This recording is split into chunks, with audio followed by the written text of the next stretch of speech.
Well, hey, it's Tiffany with Big View, Small Window.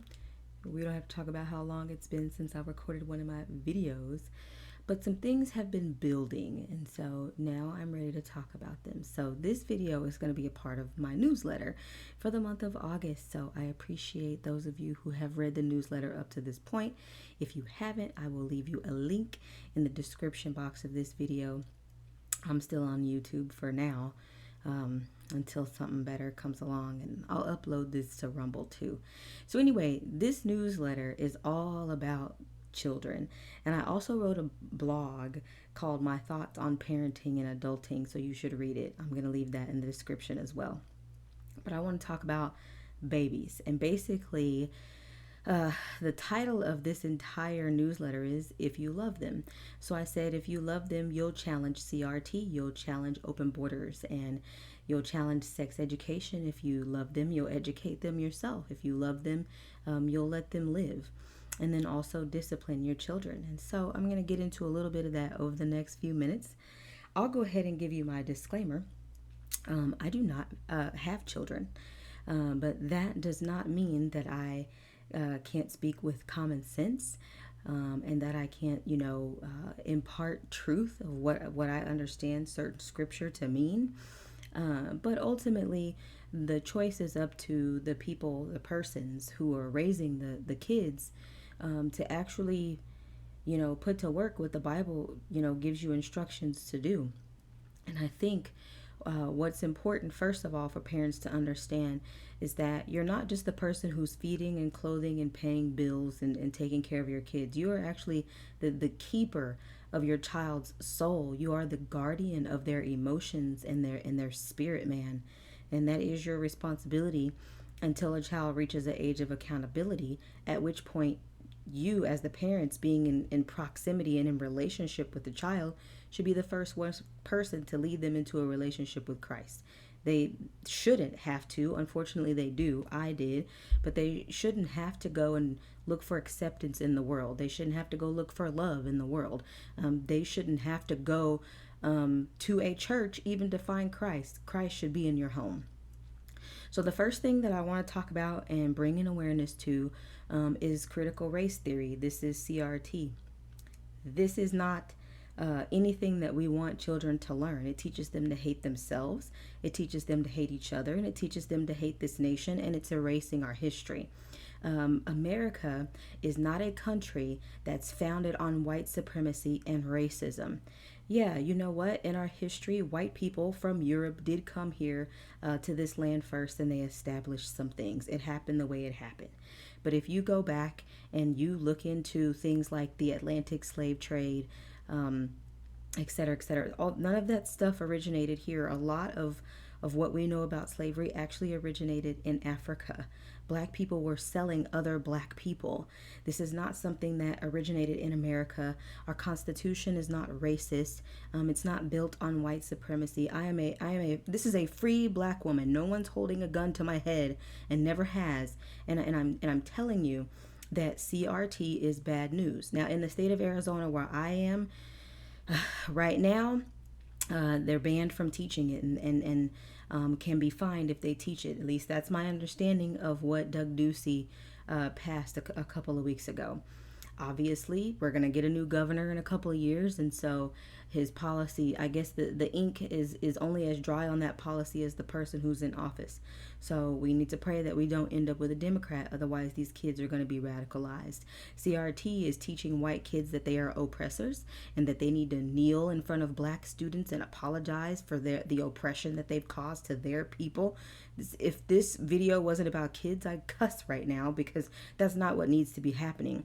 Kids need to be kids, and they need to be learning the good things that have happened along with the bad. Yeah, man, America is not perfect, but this is not the kind of nation that communists and Marxists want to teach these kids that it is. And so just be on top of that. Please be in the business of what the curriculum is. Be a thorn in the side, a pain in the rear end of the administrators and teachers and superintendents. And you need to get copies of syllabuses. You need to be reading and know what your kids are learning if you have no choice but to send them back to school. You cannot be hands off and just go on about your business. You are leaving your children in the hands of people you don't even really know, that you don't have an invested interest in. They don't have an invested interest in your children. And so you can't allow your kids to just be taught anything. You need to be in the business. Second is sex education. Listen, it's hard for me to talk about this because here's what I think. If you would not allow an adult to have sex with your child physically, if you wouldn't let a grown man have sex with your 7-year-old daughter, then you should not be okay with that grown 30, 40 something year old teacher having sex with your daughter in their mind, because that's what's happening. Sex education is perversion. Now, high schoolers, I mean, it is what it is. I had sex education in high school. It didn't stop me from living a crazy life. I made some poor choices. So when kids get a little older, like I can understand if a parent consents to it. However, sex is very serious, and the wrong handled the wrong way, it can be very lethal. And I believe that it is the responsibility of a parent or guardian first to talk to their children about sex. Now, this K through 12 sex education curriculum that is trying to be, pushed by this organization. SECUS is it's an acronym, but I'll leave that in the description box for you. But they basically, in some sort of woke version of it, wants to teach a 5-year-old boy that it's normal for him to masturbate, and teach a 9-year-old girl it's normal for you to masturbate. It's normal for you to think you're the opposite sex and that you were born into the wrong body. And basically, society has to accept you the way you are. And because we don't talk about God in public schools, these kids, if they don't hear it from you, parents, then how do they know they're made in the image of Christ? How do they know that God didn't birth them, put them into the wrong body and all of this stuff? So you got to challenge sex education. If your kids are learning it, you find out they're learning it, and the school didn't tell you, you need to pull your kids out of school. We have so idolized education in America that it's ridiculous. That you really think that you need to leave your child at a school 40 hours a week with somebody who doesn't care about your kid? That's what is that about? I think if I was a parent, I would ask myself that. And for parents who are super busy, who can't afford to keep their kids at home, well, maybe you should downsize, get a smaller house, do something, shift something, because we can't just let kids just be sacrificed on this altar of sex and critical race theory. The other thing is open borders. I'm not going to get into a real big political conversation about that, but know this. Sex trafficking is happening to children in Mexico. And when we have open borders and we have a regime, because I don't even want to call them an administration, but when we have a regime like we have in the White House that says, yeah, the borders are fine, just open it and let people over. Okay, this is not about justice, social justice, and equality and trying to make things easier for other people. The policies are making it legal for children to be trafficked across the border. They have no advocacy. And then because this regime is trying to abolish ICE, we're not stopping anybody who's an illegal immigrant. So these people who are not even the parents of the children are bringing them over here, and they're bringing this perversion into America. Kids are being trafficked for sex. Kids are being sold for sex right now. Can you imagine as a 6-year-old boy is being sodomized and someone's getting paid for that? So for all of these social justice people who think that we should just have open borders, we need to deal with the reality that we have victims of trafficking that's coming into this nation, and they're losing their advocacy because we don't have policies to arrest these people that are smuggling children here, all the way from Mexico up through to Canada. You better look into it. So the other thing that I wanted to put out there was discipline. So I wrote a whole section about discipline. And I talked about physical discipline a little bit. I think it depends on the child whether or not spankings and things like that should occur. But I think what's most important for parents to understand when it comes to disciplining your child, don't verbally abuse your children. I am a victim of being verbally abused. And that can stick with someone longer and wound the soul a lot longer than physically having something happen. I think physical abuse is horrible, but I think that there are probably far more children who are victims of verbal and emotional abuse. And so, in moments when a child has made you angry, that might not be the time to tell that child about themselves.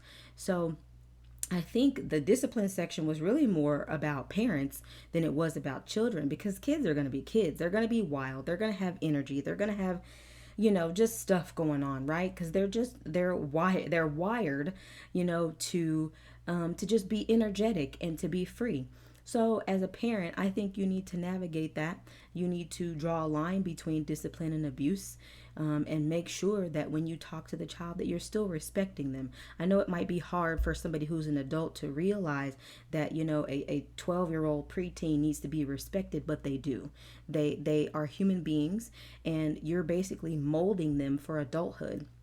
And so, if the expectation is set up that, oh, well, this is how authority figures communicate with me. Oh, I guess I'm really not nothing. I'm really a piece of whatever my parents have said that I am. You're going to have the most influence. And so, discipline, I think, is also about what I said earlier, guarding the soul and the mind and emotionally, and leading the child in discipline. It's not always about corporal punishment. I mean, if the child needs that, then they need it. But you need to also back that up with love and let that child know that I'm disciplining you because in the long run, this is not what I want from you. 2, 3, 4, 5-year olds that we've seen these viral videos and we think it's so cute because they're yelling and slamming doors and all of that. You look in about 10, 12 years, that's going to be, you're going to be a grandparent, and the child's not going to be married. The child's going to be in jail. I know we don't always link those things with the rebellion that we see when they're young to how they live their life when they get into teen years and 20s. But if you don't take the trouble to check your children, then who will? Eventually, they're going to run into the law. The other thing that I just want to touch on for like a hot second is, I know we see all this mandatory vaccination stuff going on.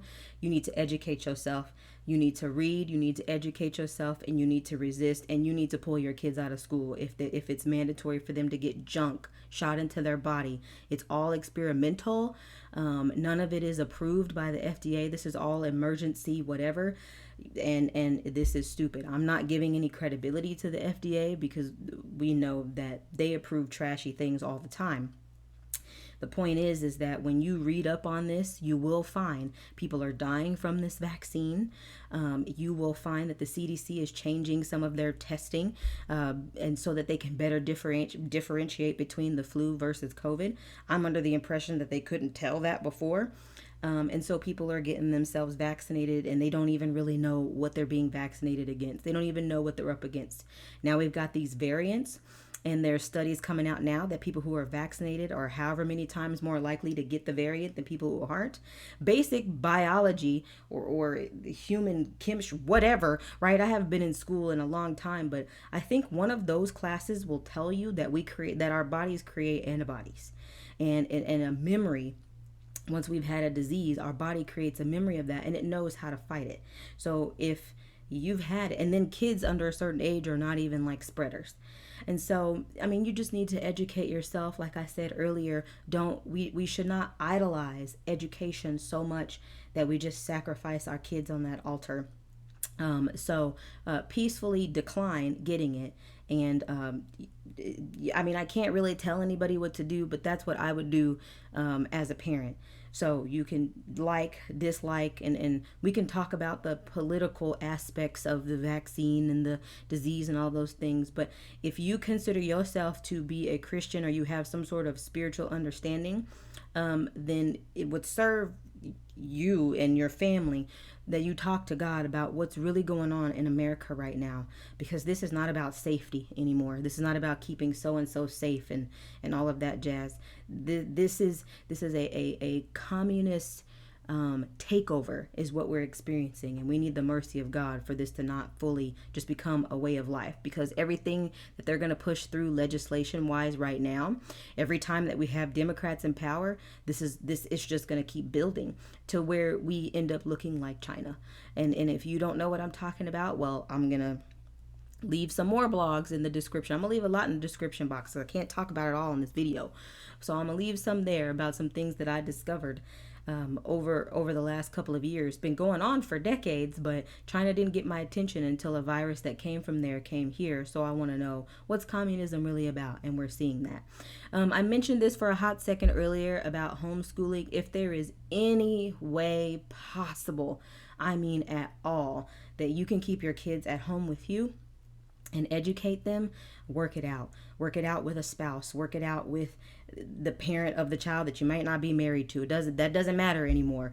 Work it out with grandparents. Work it out with neighbors you trust, with a church that you trust. Work it out somehow, if at all possible. Educate your children yourselves, because it's right now everything is about spiritual and political battles. So your kids are not even learning. I just told you everything they're learning. They're learning to hate themselves, hate each other, hate their country, touch themselves, let other people touch them. They're a different sex, and then just be a free for all type of generation. That's what they're learning. I don't think that we should put education on such a pedestal that we let our kids just walk into that. What I would really love to see happen is, I want these districts that are teaching these things and that are molesting children, basically is what they're doing with sex education. If you're teaching a 6-year-old about this, you're a pervert. So what I would like to see parents do is to stand up more, like I've been seeing, and bankrupt the districts. Pull your kids out, bankrupt them. Don't keep paying your tax dollars to these trashy pedophile rings and investing in education that kids at this age, like, they don't need. You don't have any sort of reasoning mechanism, and you don't know how to protect yourself as an 8-year-old child. So that's where the responsibility of the parents come in. So anyway, that's my thoughts. Like I said, I'll leave you some things down in the description box and in the comment section, and then I'm going to redirect you to my website. It's bigviewsmallwindow.com. If you have any thoughts, whether you're for or against anything that I said, I want to hear it. It's Tiffany, Tiffamy, at bigviewsmallwindow.com. Have yourself a blessed day.